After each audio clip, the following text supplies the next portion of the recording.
광물학적 층위 AI를 만들기 위해 지각에서 광물을 추출하는 곳은 네바다 주의 리튬 광산만이 아니다. 세계에서 리튬이 가장 풍부하여 그 때문에 정치적 긴장을 겪고 있는 볼리비아 남서부 살라르와 콩고, 중부, 몽골, 인도네시아, 서오스트레일리아 사막 등 수많은 장소가 있다. 이곳들은 산업적 추출이라는 더 폭넓은 지리학적 측면에서 AI의 또 다른 출생지다. 이 지역들에서 채굴되는 광물이 없다면 현대의 연산은 아예 불가능하다.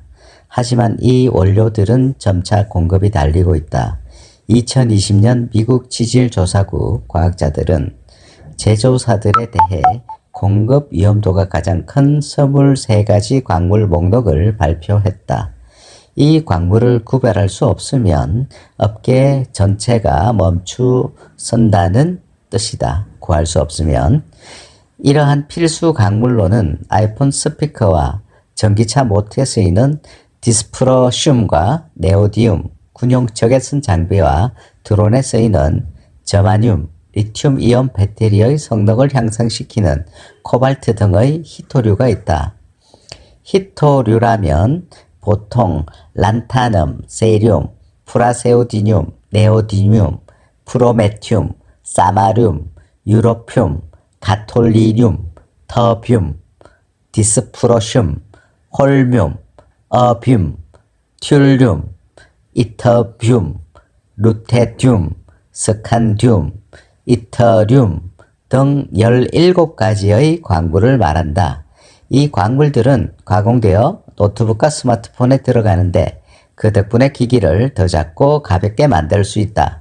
컬러 디스플레이, 스피커, 카메라 렌즈, 충전용 배터리, 하드 드라이브 등 많은 부품에서도 이러한 물질들을 찾아볼 수 있다. 광섬유 케이블과 무선 송신탑의 신호 정폭기에서부터 위성과 GPS 기술에 이르는 통신 시스템의 핵심 성분이기도 하다. 하지만 이들 광물을 땅에서 뽑아내는 데는 지역적, 지정학적 폭력이 종종 수반된다. 광업은 예나 지금이나 무자비한 사업이다. 루이스 맨퍼드가 말한다. 광업은 전쟁의 원천을 제공하고 자본의 초기 축적을 가능하게 했으며 군사 비용을 조달하는 핵심 산업이었고 무기의 산업화를 강화함으로써 금융가들의 배를 불렸다. AI의 영업적 덕실을 이해하려면 광업으로 인해 발생하는 전쟁, 기근, 죽음을 고려해야 한다. 최근의 미국 법령은 17가지의 희토류 중 일부를 규제하고 있지만 채굴에 연관된 피해는 슬쩍 언급할 뿐이다. 2010년 제정된 도드 프랭크 법은 2008년 금융위기를 겪은 뒤 금융 부분의 개혁에 초점을 맞추었다. 이른바 분쟁 광물에 대한 조항이 구체적으로 들어있는데 이것은 분쟁 지역에서 채굴되어 그 판매 대금이 분쟁에 투입되는 천연 자원을 일컫는다. 콩고 민주공화국 주변 지역에서 검, 주석, 텅스텐, 탄탈럼을 이용하는 기업들은 광물이 어디서 왔는지와 판매 대금이 지역의 무장 민병대에 지원되는지 여부를 추적하여 보고할 의무를 지게 되었다.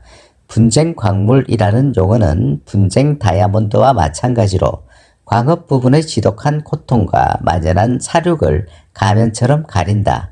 광업에서 발생한 이유는 수십 년간 콩고 지역 분쟁의 군사 작전의 자금줄이 되어 수천 명의 죽음과 수백만 명의 실향에 한몫했다.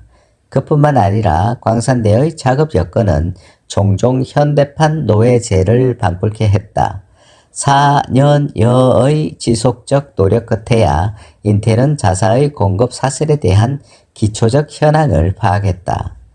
인텔의 공급 사슬은 복잡하다. 100여 개국 16,000여 개의 공급업체가 인텔의 생산 공정, 장비, 공장 기계, 원료를 공급한다.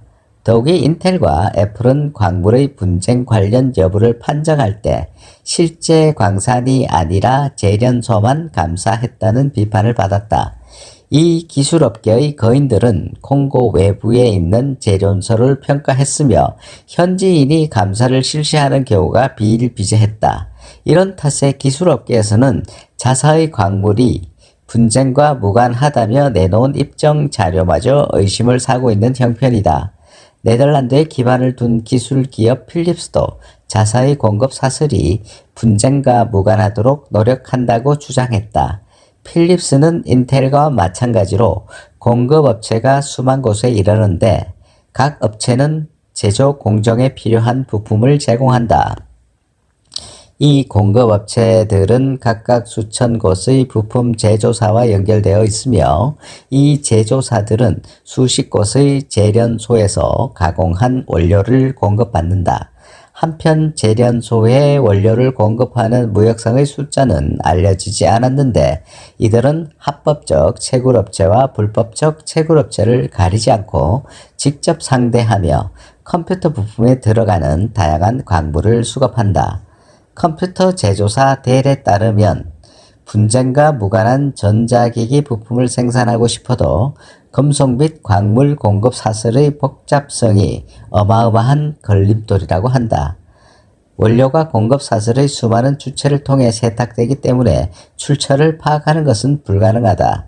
이 덕에 그들은 자사의 이윤을 끌어올려주는 착취 관행을 그럴듯하게 부인할 수 있었다.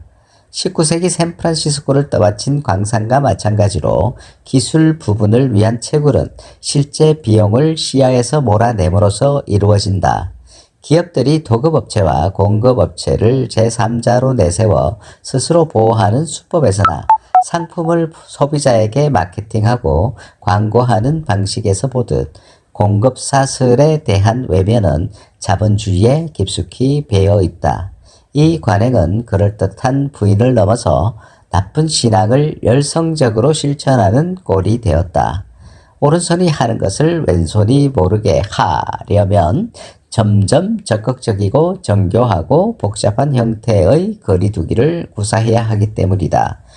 광업이 전쟁에 자금을 지원하는 것이 해로운 추출의 가장 극단적 사례로 꼽히긴 하지만 대부분의 광물이 전쟁 지역에서 직접 수급되는 것은 아니다. 하지만 그렇다고 해도 인간적 고통과 환경 파괴로부터 자유롭지는 못하다. 분쟁 광물에 주목하는 일이 중요하기는 하지만 이것은 광업 전반의 피해로부터 관심을 돌리는 데 이용되기도 했다. 연산 시스템을 위한 광물이 채굴되는 주요 지역을 찾아가 보면 산으로 표백된 강, 자연이 사라진 풍경, 한때 현지 생태계에 필수적이었던 동식물의 멸종 등에 대한 억눌린 이야기들을 들을 수 있다.